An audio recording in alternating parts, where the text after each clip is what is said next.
What's good, everybody? I'm Skates. Hope everybody's having a good Sunday. Hope you spending time with your family and all of that good stuff.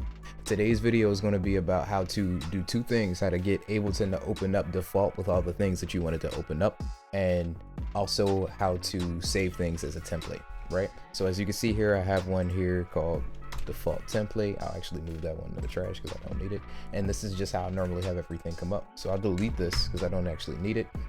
The first thing I want to talk about is how you can actually set your own keyboard shortcuts, which is fire, right? So you hit Control K. When you do that, all you gotta, and I'll delete these so I can actually redo this. All you gotta do is click what it is that you want to actually save, and then click the keyboard shortcut that you want to be able to use. So I normally do capture first. That's normally the open bracket for me. Stop is normally the 0 key on the number pad. What else? That's normally the close bracket for me. For punch in, for punch out, this is normally close bracket. I'm sorry, no, wait, this isn't close bracket. This is normally the backslash. What else do I normally do? Tempo, of course. And that's normally /. Am I forgetting any? Oh, record. So arranger view record. I normally do semicolon and what else? Oh, session view. I normally do apostrophe.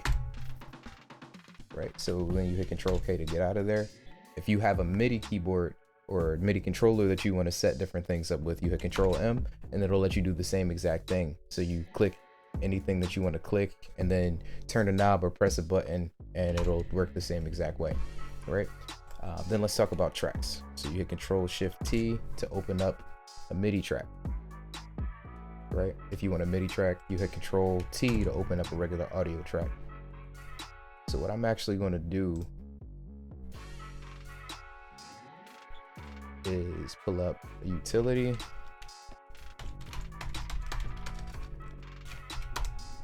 and an EQ,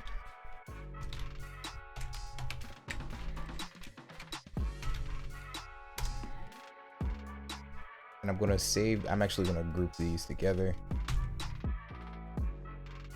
and this will make an audio effect rack where you can literally add whatever type of effects in and out. So you can actually drag them out or drag them in.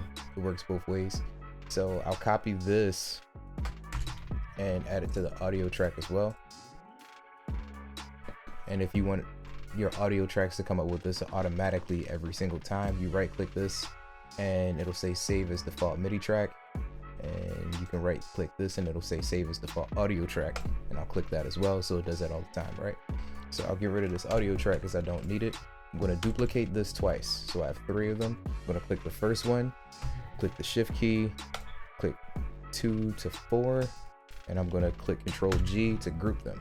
Now when you group these, this becomes a bus meaning that if you wanted to modify the audio level with one fader as opposed to turning it up and down with all of them, you just do this as opposed to doing that with both of them if you choose, right? Or if you want to add it, if you wanted to add effects to all of these and it's the same effect, you add it to this as opposed to adding it 3 times individually.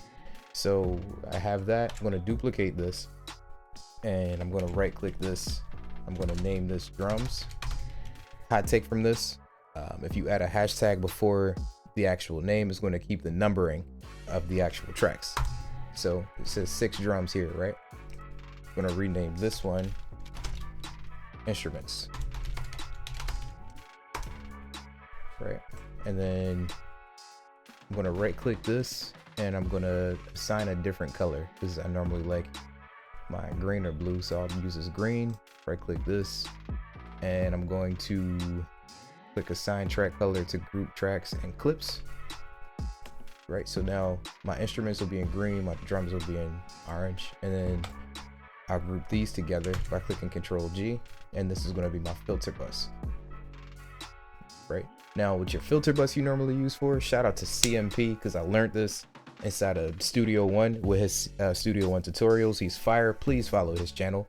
And I'd be remiss if I didn't mention that him and MG the Future, very great at what it is that they do. So what you normally do on your filter bus, any type of effects you want to add, like a Drake filter, or if you want to do like a tape stop or anything in that regard, you would add it to this filter bus here and then affect anything. You can also do the same exact thing to your instruments bus or to your drums bus, right? So I'll right click that, rename this, name this filter bus,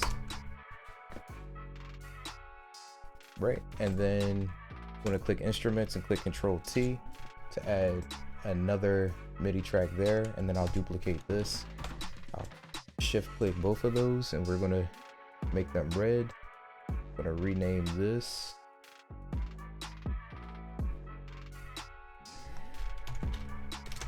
.808 and this other one bass. So I'd use this for like a glide bass, or if I'm working on a track where I'm using an actual live bass, then I'd put that here. My 808 will be there. Then I'll click both of these and group these, and I'll just call this bass.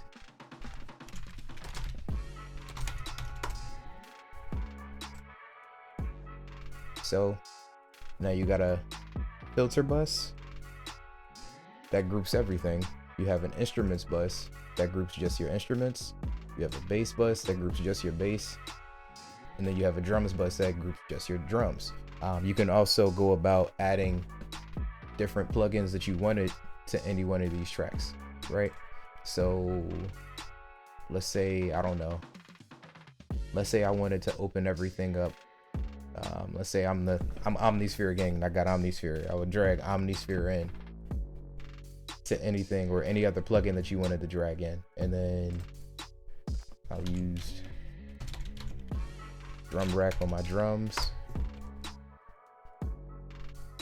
and then I normally use this second one for my hi-hats, and then this third one is normally some type of percussion or something in that regard, and then I can have two other different types of instruments or plugins or whatever else it is that I want to have there, right? I'm gonna get rid of this because I don't use Babylon Fire plugin. I just don't use it a lot, but that's what you would do, right?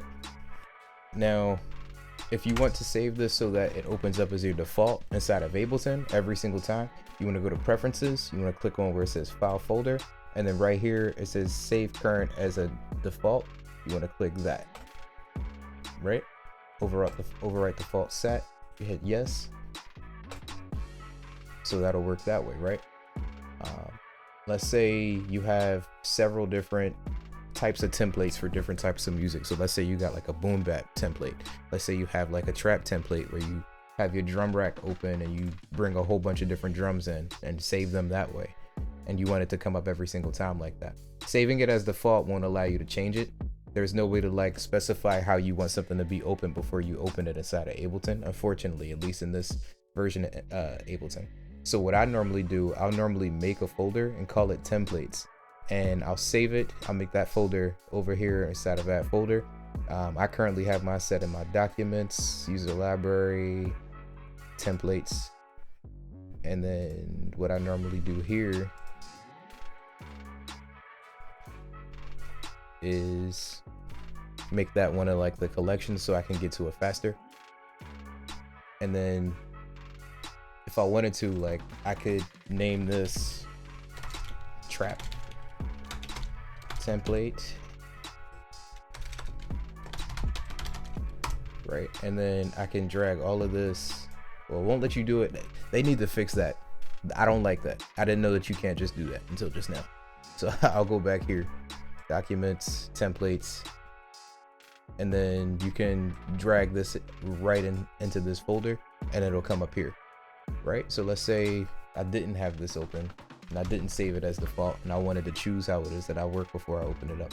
You would just come straight here and drag this in.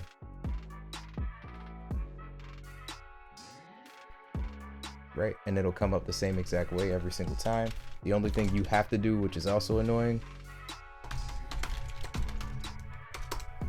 is make sure that all of this is still routed to the master so it doesn't cause any kind of issues, and you're straight from there.